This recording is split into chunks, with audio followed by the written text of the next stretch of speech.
Hello. Hello, everyone. Okay, so very excited about tonight. Let me just turn off I actually had to turn the air conditioning on. I know, isn't that crazy? Because it got really warm here. Like last week I was freezing. This week I'm hot. It's like Mother Nature also has is premenopausal. Oh my gosh, I know. It's so much fun being in my mind. So, I want to add something to my notes before. Okay. I had to turn my AC on the other day. Now the weather back on tomorrow. Really? Is it supposed to snow again there, Kelsey? I'm always really interested in what goes on in the weather forecast in Nebraska and Colorado, because it does that. It goes from 89 degrees to 55 degrees. It snows on Mother's Day. You know, I like the first year I lived out there, it snowed on Mother's Day, and I was just like, what's happening? This is crazy. So yeah. That was a little bit of a shocker to me. Then let's see, what else was I going to tell you? I can't actually remember. We're having tornadoes, hailstorms, and yes, there's snow forecasted for part of the state tomorrow.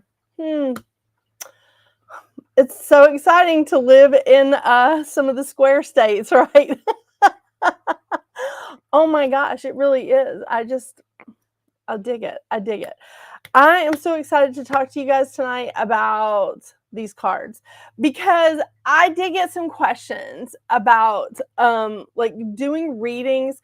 Is Nebraska not exactly square? It's more rectangle, isn't it? Is Nebraska like a little bit more rectangle? I know Utah has that thing up. Colorado is square. Yeah, it's square. We've driven through blizzards in Wyoming on Mother's Day. Yeah, I could totally see that. No, we have a panhandle. Nebraska has a panhandle? I'm not good with geography. Yes, Wyoming is definitely with Colorado as the square. It's so much fun. Oh my gosh. I know, we're having our own little dialogue here. I'm loving this tarot sort of yes, and in a different time zone. Forgot about that. One of my roommates when I lived in Colorado was from Nebraska, and so we talked about Nebraska a lot, you know. Okay, I have to clear my thing because I'm going to talk about spreads tonight. I've copied some of the spreads that I've seen in booklets, that I've seen in some of the card booklets that I really like, and I want to share them with you. If you want a copy, I'll say this at the end. If you want a copy of the notes that I have, they're already prepared. The stuff that I hand out to classes when I teach tarot and oracle card classes. This is just the spreads. When I hand these out, they're already prepared, so I can email them to you. If you want to email me at this email address, even if you're watching this in the reruns, I'll send it to you. Just say Oracle and Tarot card class notes, and I'm happy to send them to you. It actually may help you throughout the rest of this little series that I'm doing. Just until we finish up. I mean, but it's fun. And she got a new kitty. Oh, I did see that. How is your other cat dealing with the new kitty? Pretty good? Doing good here? I want to tell you that, my cat, my teenage cat, had kittens, and now she and the kittens and the grandmother are all in a pack and play, because I have a pack and play left from when the boys were little. So they are currently, I have moved them. They've been relocated into a pack and play because the kittens are starting to move around, and I didn't want them falling off the bed onto the hardwood floor. So, he's not a fan. I hope he gets used to him. Hey, Alethea, how are you? Okay, so here we go. We've got, we're talking about tarot cards. And a lot of the stuff that I'm going to tell you is going to also apply to oracle decks.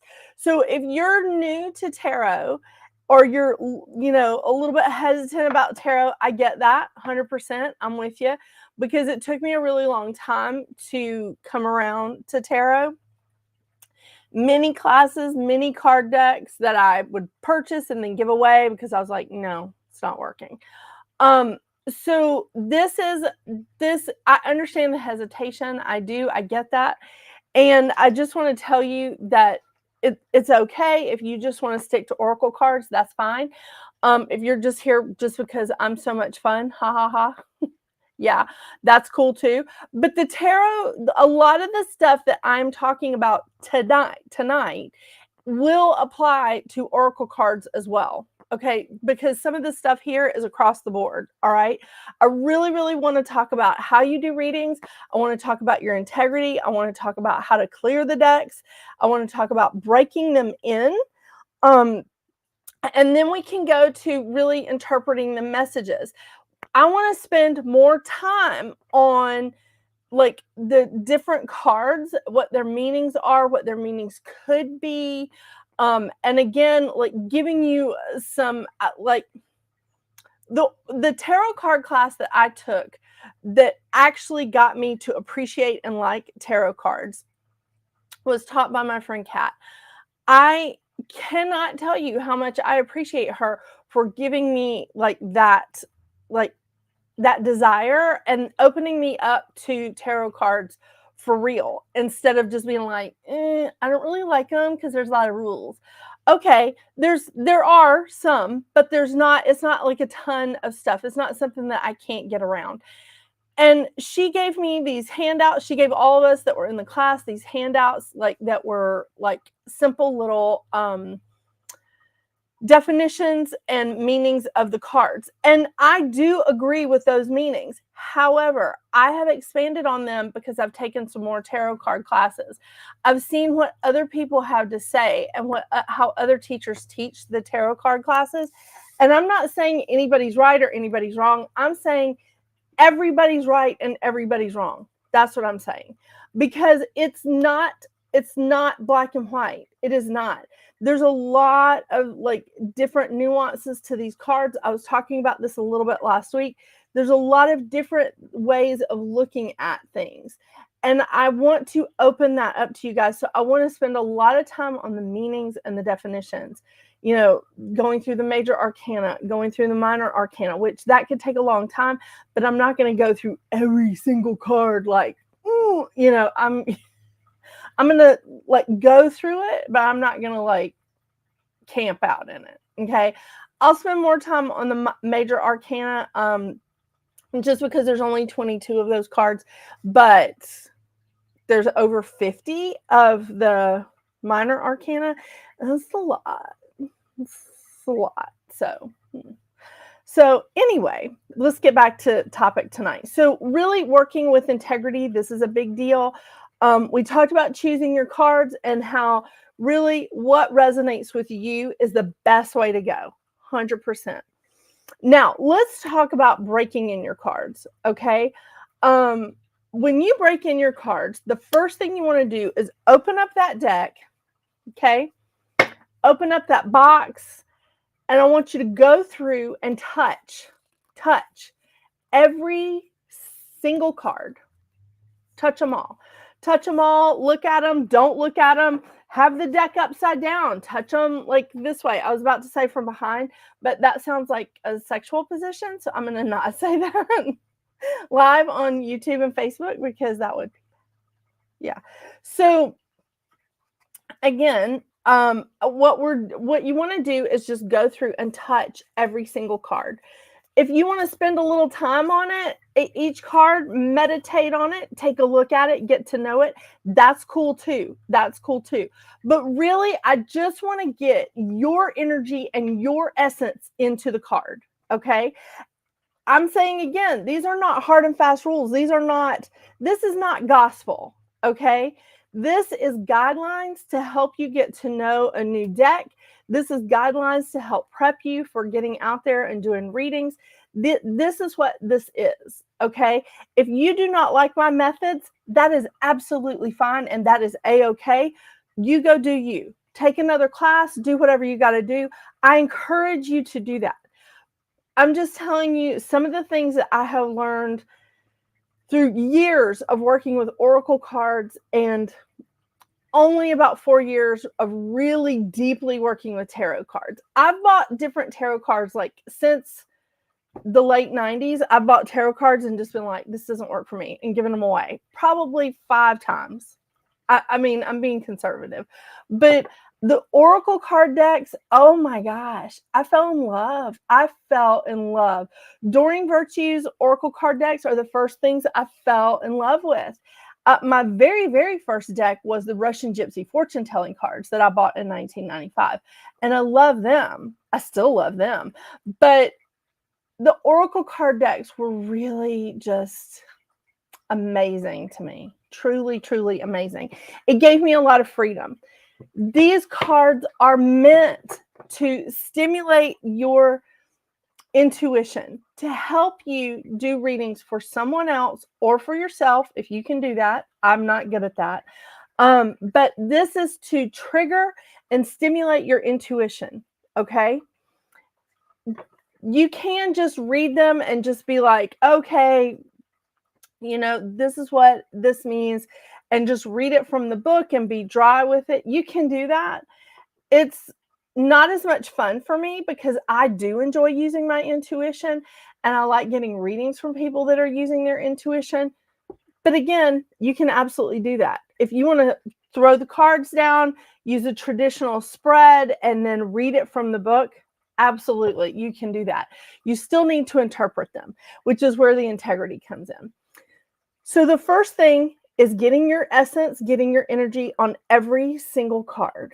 Okay, if you want to sit and you want to meditate on that Ace of Wands, if you want to sit and spend 5 minutes on each card, or if you want to spend a whole day like working with it, if it's a new deck, you go do that. If you want to spend just 15 minutes going through and just putting your thumbprint and looking at the cards on every single card in the deck, do that. There's ways of doing this, but what you really want to do is touch every single card, whether it's for 10 seconds or 10 minutes. You need to touch every single card. When you do get an opportunity, I do suggest that you sit down and like really look at them. I mean, really, really look at them. Here's something else that I suggest when you're getting a new deck, and this is what I have done with each and every deck that I have. Most of my decks, I take out of the box and I put them into little bags. I mean, it depends on the deck. I pick different bags for them. Most of them are those just pretty little, like, you know, sort of muslin kind of bags. Some have like stitching on them. Some are really heavy and thick, like velvet bags. They're all different. But I love them. Okay, I got a deck right here. Let me just show you. Oh, I took them out because I was anticipating showing this to you. So this is one of the bags that I keep card decks in. It's just something that I like to do. Okay, I like to get them out of the box. But when I store them, when I'm like trying to store them because I don't use them all the time, or maybe I only use them once a month, or whatever, especially for readings at the round table, there's some decks that I only use once a month for numerology, right? So I keep them in the box. Ones that I tend to use every day, and I just like want their energy out and about all the time, I'll put them in a bag. It's up to you. What I do when I buy a new deck of cards is I carry them around with me. I put them in my purse. I leave them beside my bed, like sleep next to them. I know that sounds weird, but a lot of the stuff that we sleep next to, gets into our system, which is why it's so important, like when you're doing dream jars, like to really put your intention on it. But I'll carry a box or a bag around with me, just like kind of, again, getting me into the cards, or getting the cards like getting used to me and how I operate, how I roll. Because I like to think of them, I know they're inanimate objects, but I like to think of them as having a lot of energy. Okay, which is another thing I'm going to get to. But this is what I like to do, how I get to know my cards. And sometimes if I'm just like, if I am breaking in a new deck and I'm sitting and I'm trying to catch, like when I lived in Denver, I rode the train a lot. Okay. So I would be sitting waiting for the train, and I would just like pull the cards out of my bag and just sort of flip through them, or look through the booklet, or, skim it. I wasn't in the Bible Belt, so not as many people like turned up their nose at me because they would see me with a deck of cards. I mean, actually, a lot of people were like, do you do that? Do you do, and I would give them my business card, which is great. But it was getting my energy mixed and mingled with the energy of the deck. Does that make sense? I mean, that's how I like to do this. Okay.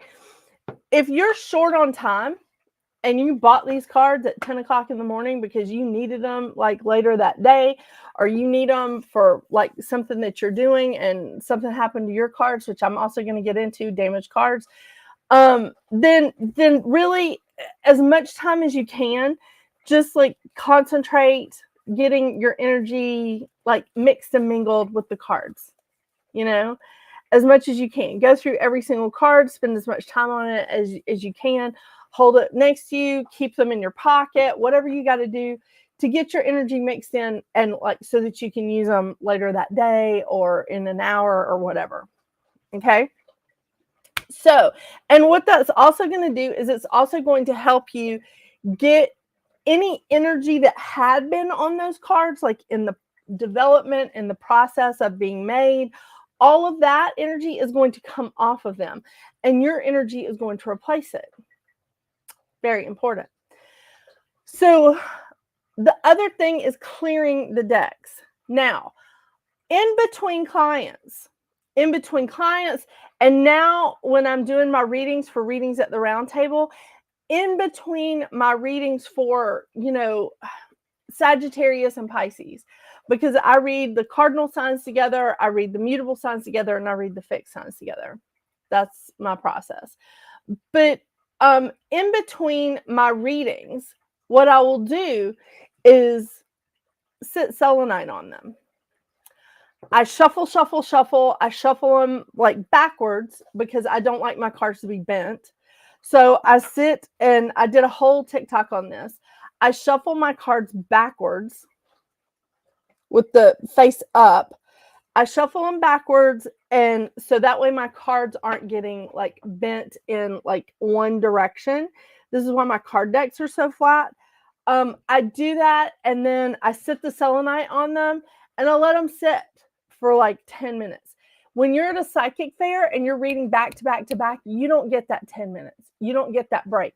So again, selenite is a wonderful thing. I add to it. When I did psychic fairs, this isn't exactly what I used, but I used something like it. This is a selenite. It has a little... Can you believe I just did that live? Yeah, that's right. That's right. Butterfingers here just did that live. So do you see? I don't know if you can see this. This is a selenite. It has a little dip in the center. So what I do is I sit selenite on top of my cards with this, and I sit something on top of that. Like I put another crystal on top of it. Here's some green fluorite that a really, really awesome lady named Michelle sent me as a gift. So, and she's kind of a relative of mine. I know. We're related through my husband's family. But so I put that on top of it to help, again, do some heavy duty clearing. What else have I used? Oh, pre-night. I've used the pre-night on top of it. Like, again, helping to do a mega dose of clearing my cards. Because when you're in a psychic fair and you're just back-to-back energies and you're just doing 20 readings in a day, you need a way to clear the energy of your cards. And really, selenite, kyanite, I love using kyanite. I used to have a very, very big piece of kyanite that I used all the time to clear my cards. So selenite, kyanite works well together. That's wonderful. Now, here's the other thing I do, especially at psychic fairs or when I'm reading for a lot of people in one day, is I also hit the cards. Now, I'm not talking about punching them, but what I do is I tap them 3 times. So you guys remember the song, Knock 3 Times? I'm not going to sing because all of you will tune out. That will be ugly. All of you will tune out, and it would be very disturbing for me to not be monetized if I started to sing. Yeah. I think there is something going on with my stream.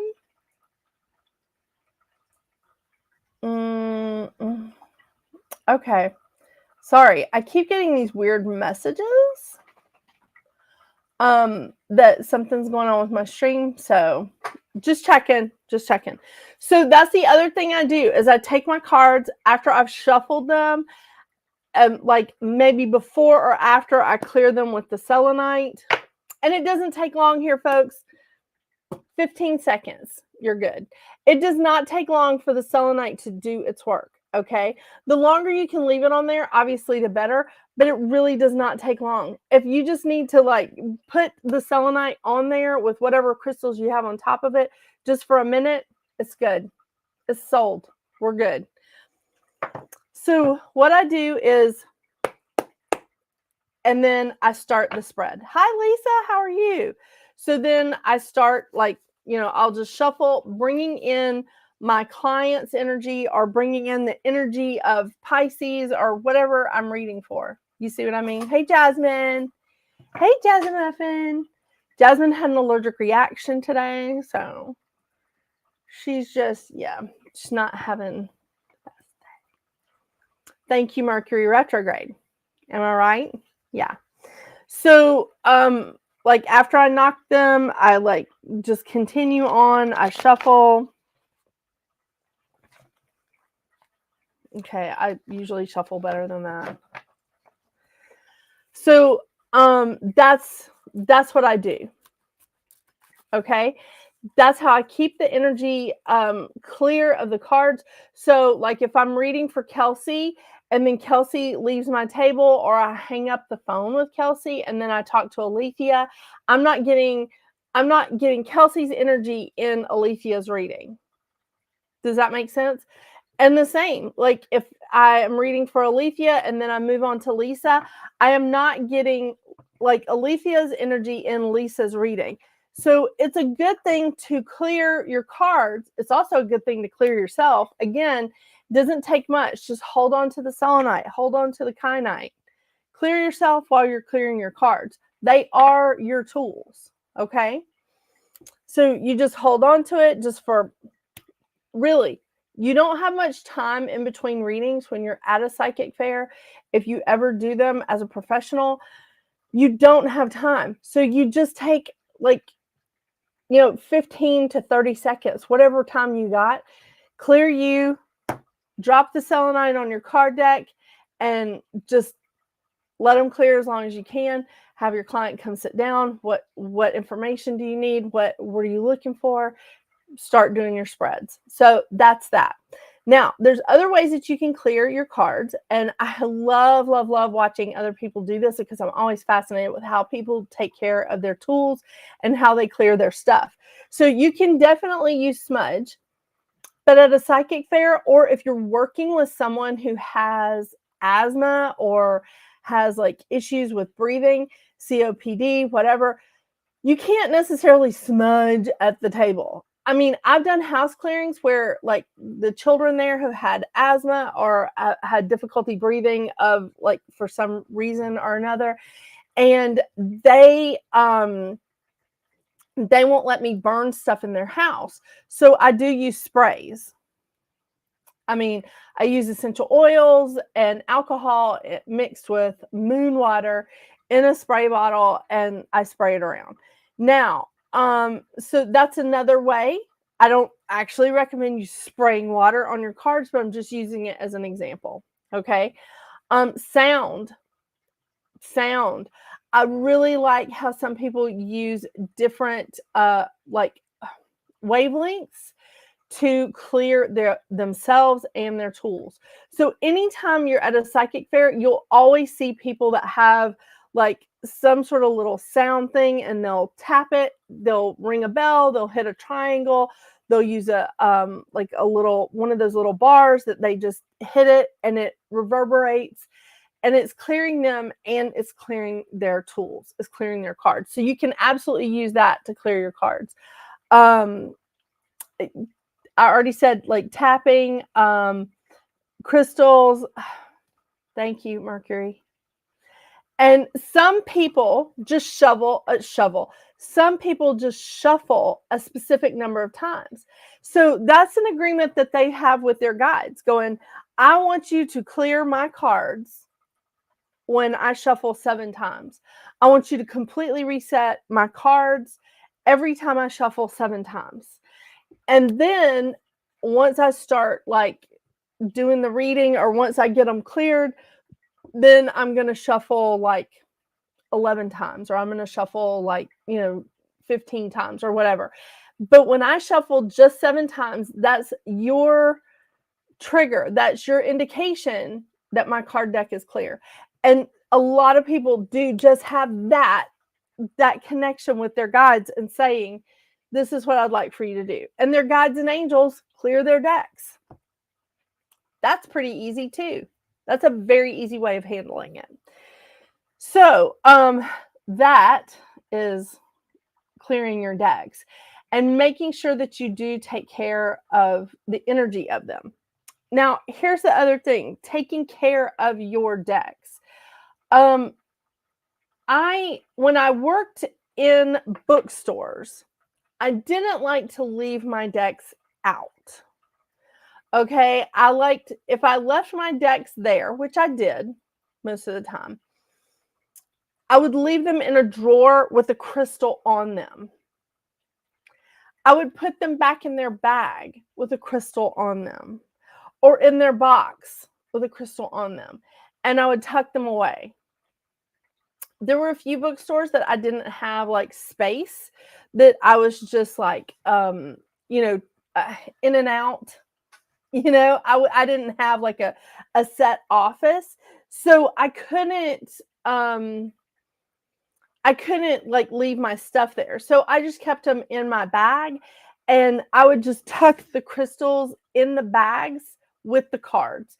Because I don't know how many have you seen like these boxes. It's pretty tight in these boxes. You can't get a crystal in there. So I put a crystal, when I put them in their bags, I put a crystal in there with them. So they're staying like pretty secure in my, with my backpack or my whatever. That's just how I traveled with them. Now, what happens if a card gets damaged? This was an awesome question brought to me. And I think this is so perfect, because if you have a tarot card, if you have a 78 card deck, and you have one card that gets damaged, okay, or even in an oracle card deck, Spirit is going to automatically like have another card in that deck do double duty. Okay, it'll have another card in that deck that's similar, that will jump out instead of that card. Now, do I like reading with cards that are not a full deck? No, I do not, because I am obsessive. Yeah, I'm a good little Virgo with Capricorn rising, and you bet your ass that if there's a card that's damaged in that deck, I'm going to be having another deck. I'm going to be using something else. And this has happened to me so many times where I've not even known that I was missing a card until I looked down under my table and realized that one of the cards had fallen out of the deck. Or like the cat does this all the time. Mercury likes to play with my stuff when I walk away from my desk. So it looks like my crystals are having a dance party, and it looks like my card decks are just like being tossed around by a gust of wind in my office. So what I really do, I check underneath my desk now just to make sure. But sometimes a card will get displaced or moved, and I just look at it as a sign. If I find it, I look at it as a sign that I wasn't meant to use that card in that reading or something to that effect. But if a card truly gets damaged, like if something gets spilled on a card, see, it happens. Like if your cat turns over your coffee cup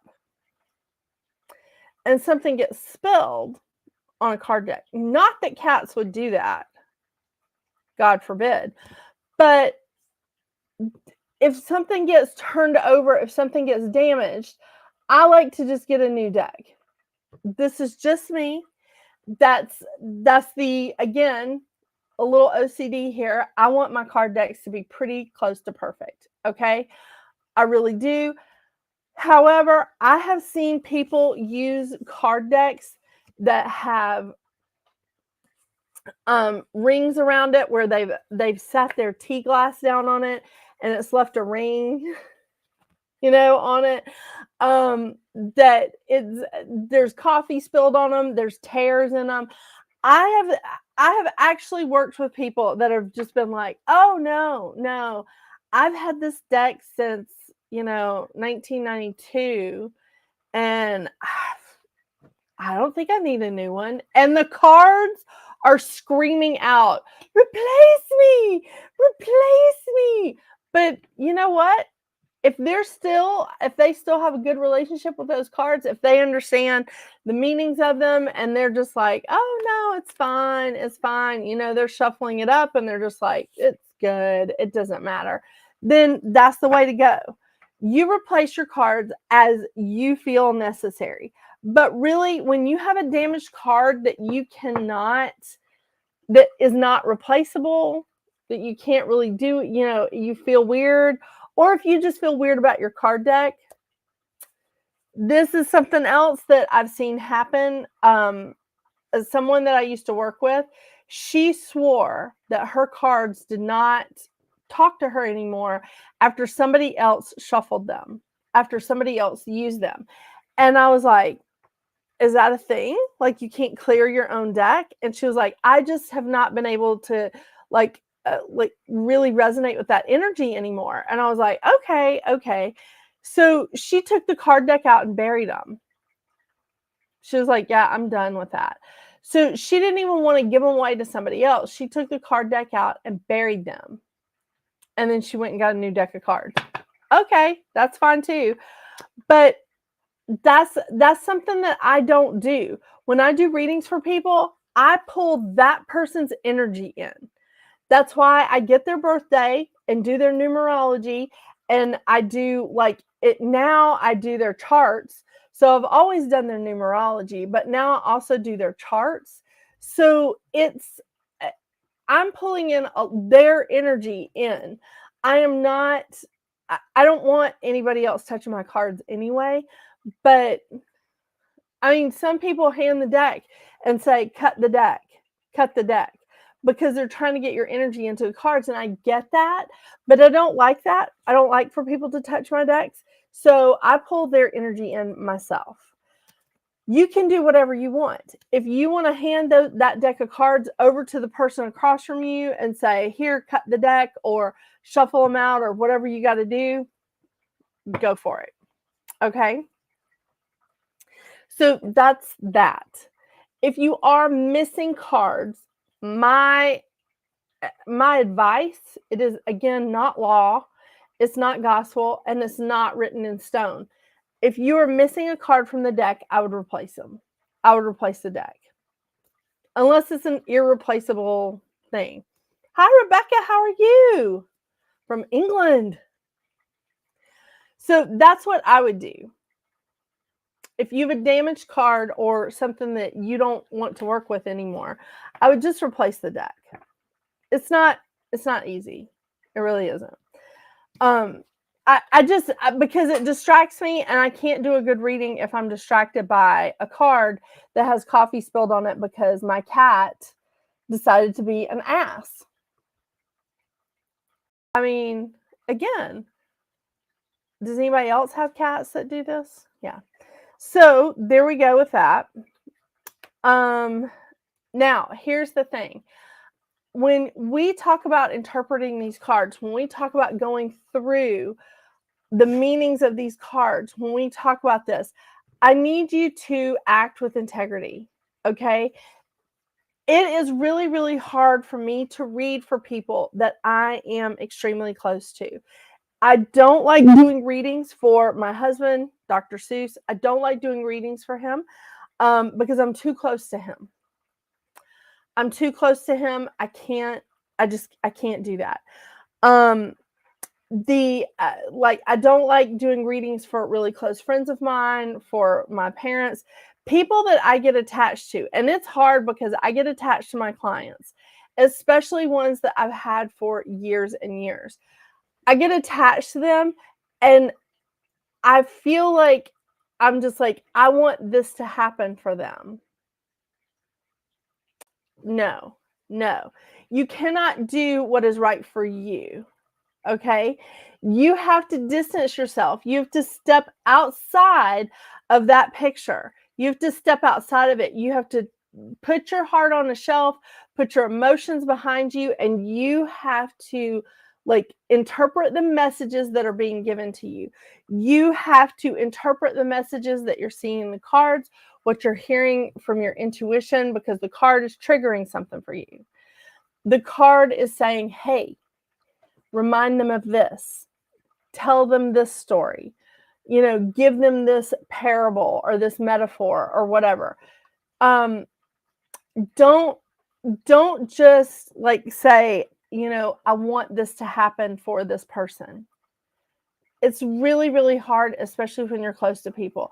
Some of the better readings I do are for total strangers because I don't have an attachment to them. And I have to, when close friends of mine come to me and they say, hey, I really need this. I really need you to take a look at this. So one of my close friends, extremely intelligent, really, really gifted, very talented at her job, and in multiple other areas, but she was laid off in January. And I kept seeing her get the job. I kept seeing her get a job. I kept seeing it over and over and over again. And I was like, okay, what's going on? What am I doing wrong? Is it because I want to see her get this job? Is it because I want to see her happy and settled? Is that why I'm seeing a job? Because she was going through all these interviews and she was getting nothing. And they were like, no, this time it's her energy. She's getting worried. She's getting anxious. She's starting to feel desperate. And that's when I pulled in the cards and they're like, she's got to get out of her head. So her spirit guides were saying, tell her to go exercise. Tell her just to stop and go exercise every day, twice a day. She's still looking for a job. So she's not employed right now. Tell her to go exercise twice a day. Whatever. She needs to get out of her head. As soon as she started getting out of her head a little bit, she got a job. She starts May 6th. But I was seeing her get the job, and I was telling her she was going to get a job. And every interview she went to, she was expecting to get that job, and she was getting desperate. But when she got out of her head about it, she got a really, really great job. I mean, this is not, it's difficult. It's difficult. And I've done some readings for people where they think when I tell them something that they don't have to do any more work about it. That's a tough one. Yes, Rebecca. I don't do live readings here. I have a channel where I do readings. It's called Readings at the Round Table. It's on YouTube. So you absolutely can check out that. And love and light to you, lady. Love and harmony to you. So this lady and her daughter came to see me years ago, and they were asking me all these questions like, this is we're kind of stuck. This is what I want to do. And the daughter was like, yeah, I would really, I would like to do something else. I would like to move. I'd like to do these things. So I started looking at the cards. I saw her moving, and I was like, okay. So I'm talking to her, listening to her spirit guides. Like, we're going through all this stuff. I saw them moving. I was like, okay, yeah, like, looks like there's an opening for you. You could move, like, it feels like North Carolina or Virginia. And it feels like it's kind of like not on the coast, but it's on the coast, like it's in a coastal town. And I was like, so, this is looking good. About 3 months later, they came back to the place that I was working, and they were mad. They were so mad, and they wouldn't do a reading with me. I was like, okay, well, to each his own. And I started to walk away, and they were like, no, we just don't want to talk to you because last time you told us that we were going to be living here and that, she was going to get this job there and that there was a house and all this stuff. And I was like, okay, so what jobs did you apply for? And the daughter looked at me and she was like, I didn't. Okay. Did you look for houses? And they're like, no. Seriously? Okay. Well, I'm sorry, but the state of North Carolina or the state of Virginia is not going to come to you and say, hey, hun, we've got the best job for you and this really awesome house, and we're setting it all up for you. So all you have to do is just move your belongings to 1122 like Oak Creek Drive. That's all you have to do. And I was like, well, what were you expecting to happen? And she was like, I don't know. And I said, okay, well, when spirit gives you those kind of indicators, then you start moving towards that area. You start looking towards it. You start going in that direction.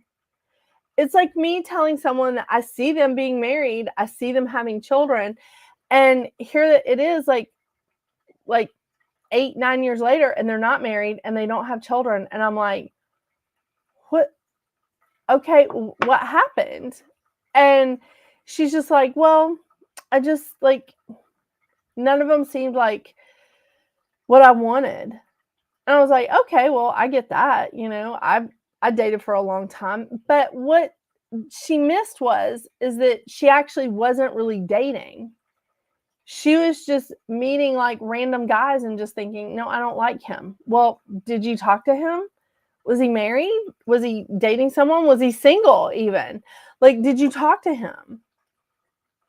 What are you doing to change your life? And that's the thing, is that she wasn't doing anything to, I feel like I never should have told her that I saw her married. I feel like I should have told her, get on a dating app. I feel like I should have told her, go join this group where you can meet people. Stop doing solo things. Stop like doing just things that are just solo. You're not going to meet someone like that. You need to be out there talking to the other human population, and just seeing what else is out there. So it's very different, and it's very difficult when you see those kind of things happening, because you'll see a lot with your cards. You'll get a lot of messages, but you can only give them guidance. And telling them that they still have choices. If they don't like what you're saying, then tell them to change something. Change a pattern in their lives. Change something that they're doing. Just going to a different grocery store, just going to a different like hairdresser, whatever it is, just going and doing something different, changing a pattern will change their lives. If they don't like the reading that you're giving them. If they like the reading that you're giving them, then tell them that they need to stay on that path. They need to stay on track. We all have choices. We can change it. I mean, telling someone that I'm like, yeah, you're going to get this job. You're going to get this job. And her just getting more and more despondent when she doesn't get the job. And I was like, what is going on here? And her guide saying to me, she's got to get out of her head. She's blocking it because she's getting desperate. She's getting anxious. She's getting desperate. She's getting scared. And all of those emotions are blockers to what you've seen happen. Get her out of her head. So that's why you want to read with integrity. You want to tell them they still have choices. If there's something good in the reading, just say, then stay on this path. Continue this progress. Continue this work. If you stop the momentum, this is going to stop. It's not going to come in. That's the thing. People miss that all the time. It's just like when I talk about manifesting versus law of attraction. Reading these cards is a lot like that. Manifesting is work. Manifesting is work. I say this in my videos that I do, like, for the new moon and the full moon. I say this all the time. Manifesting is not sitting on your couch watching the Love Boat and drinking a beer. It is not going to get you what you want. No, it's not. Manifesting is work where you're just like, I want that thing. I want that degree. I want that job. I want this relationship. I want this beautiful home or whatever. You have to put in the work to get it. Law of attraction is sitting and aligning your thoughts and your energy with what you want. That you can do sitting on your couch, not watching the Love Boat and not drinking a beer, but sitting on your couch and meditating and aligning yourself with what it is that you want so that it can come in the door. That's why I had to tell my friend, go exercise. Go exercise. Get out of your head. So she's out in nature. She's walking. She's like exercising. She's feeling good. And then she's like coming home and just doing all these projects around her house. She's like, I'm so excited. I can do this. I can do this.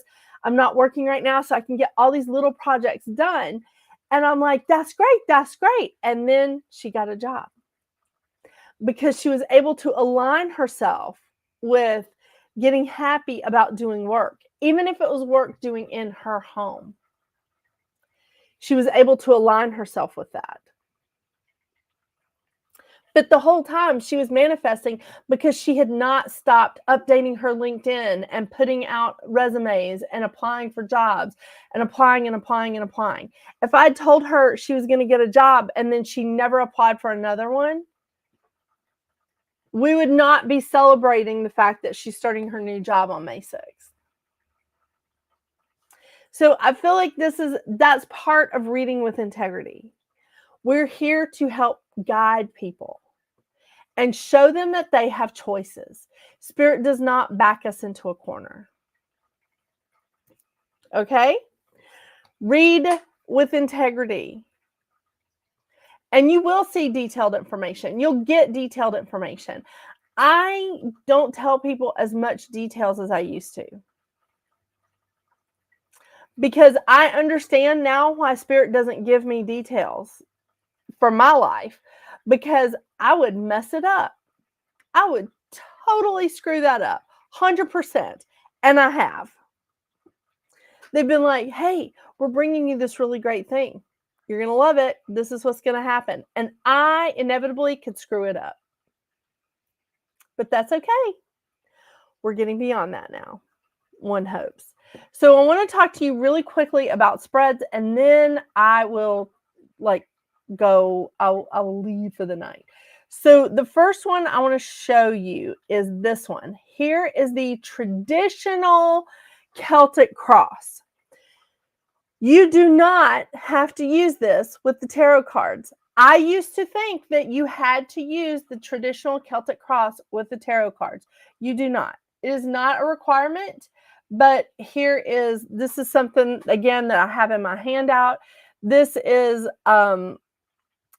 what the cards mean, and I can't keep up with that. Like, trying to remember what this is every time I do a reading would drive me insane. All right, so this is another spread from a deck that I copied it out of a book. And I just think is an interesting spread. And this is The Search for the End. I love that. I just like the name of it. I mean, how awesome is that? So here's the spread, and here's the meanings of these cards. Now, here's some that I really do like. I'm going to hide this because this is too much on here. Okay, so you can really see it now. Okay, so I do really like this spread where it's past, present, and future. And it's called the 7-card spread. I know I'm not rotating this because it is in a handout. But I do really like this spread. I think it's really neat, and it's really succinct. It's easy to remember, and you can do that anytime. I do love this. And I used this in some of the first videos I did on readings at the round table when I was trying to figure out like how I was going to do like my process, when I was trying to figure out like how I was going to do things. I would use this spread on here. And I think this is what led me to just doing the 5-card spread all the time. But this is pretty cool. I do like this. I Need Advice tarot spread. Here's the 3-card spread. I like this because this is, it can represent mind, body, and spirit, or it can represent here. It can represent mind, body, and spirit, or it can represent past, present, and future. Or it can represent, you can't see the cursor, can you? Nope, you sure can't. I'm so sorry. Or it can represent the background, the problem, and the advice. But now when I do my readings, I pull separate advice cards. I pull from 3 decks that are separate advice cards. That's my choice. These are just additional spreads that I found in books that I really liked. The soulmate spread, the new love spread, life purpose spread. I've used this in some of my older videos that almost 2 years ago when I started this new channel. The abundance spread, the healing spread, guardian angel, love that, or deceased loved one.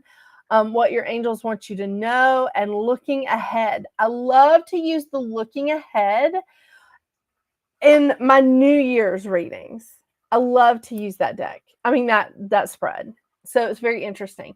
So just again, to let you know, if you want a copy of what I hand out to my students when I teach this class, my website, I cannot update it right now because I am like changing websites, and it's taken a minute because Mercury's in retrograde.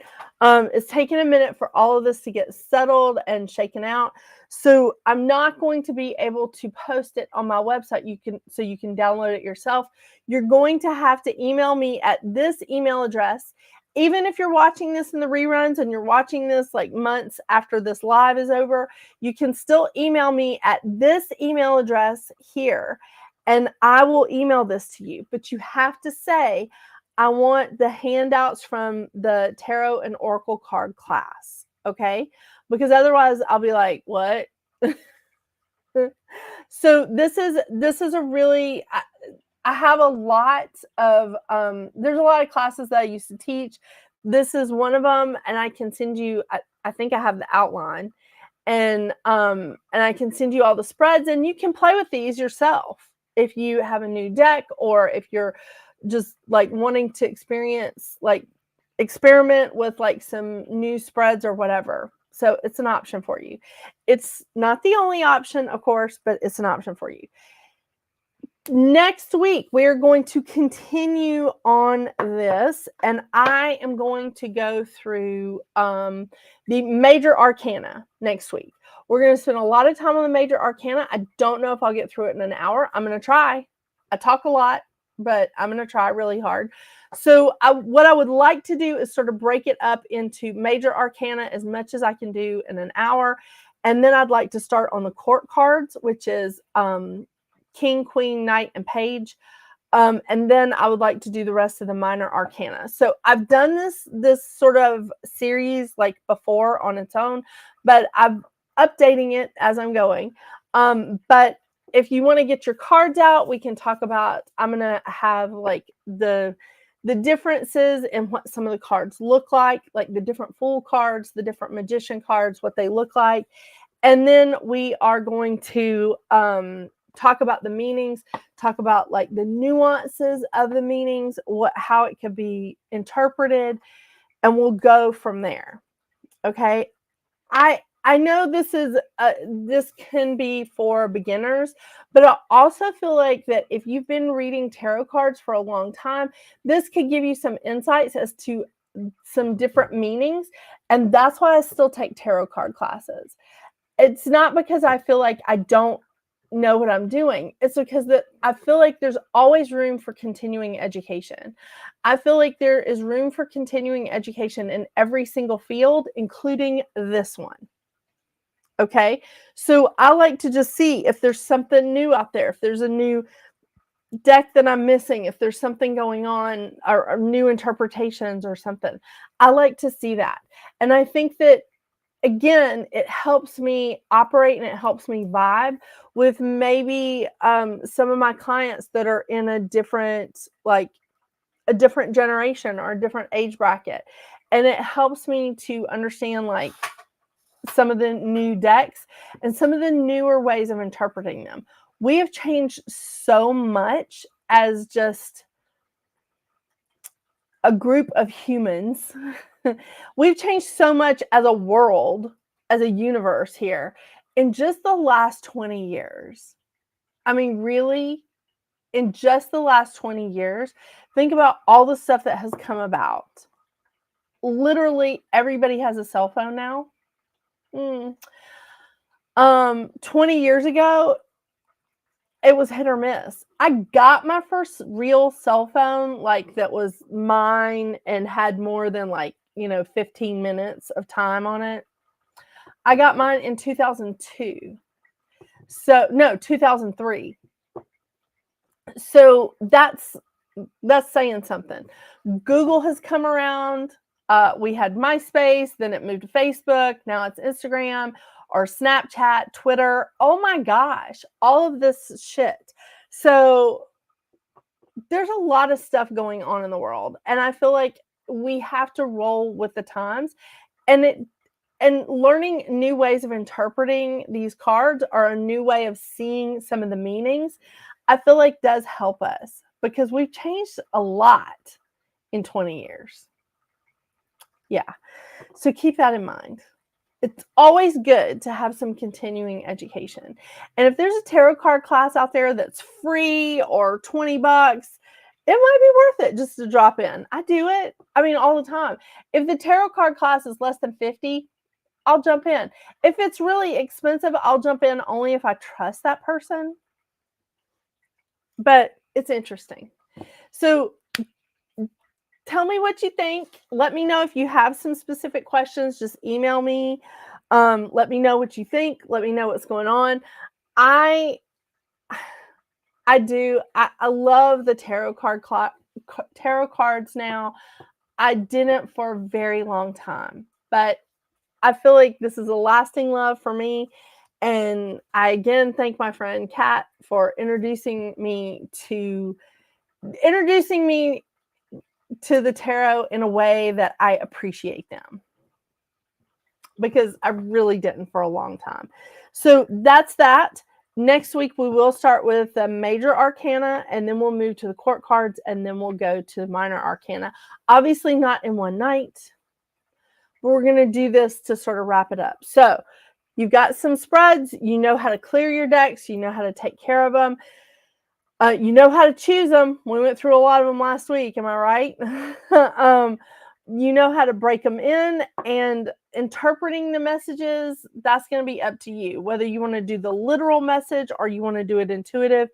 And we'll talk about some of the messages as we go. Oh, I forgot. I did have an email asking me about Lenormand cards and playing cards. I don't consider either one of them as tarot. Some people do consider playing cards as like a tarot deck.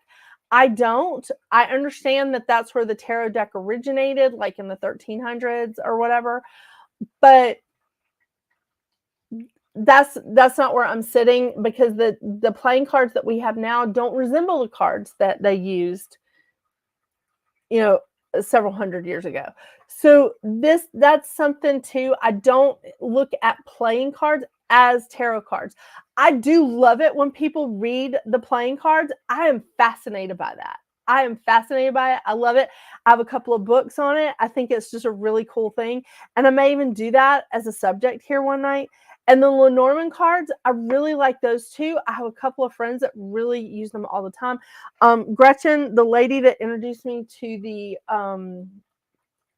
I put the whole basket of cards over there out of my way. Why would I do that?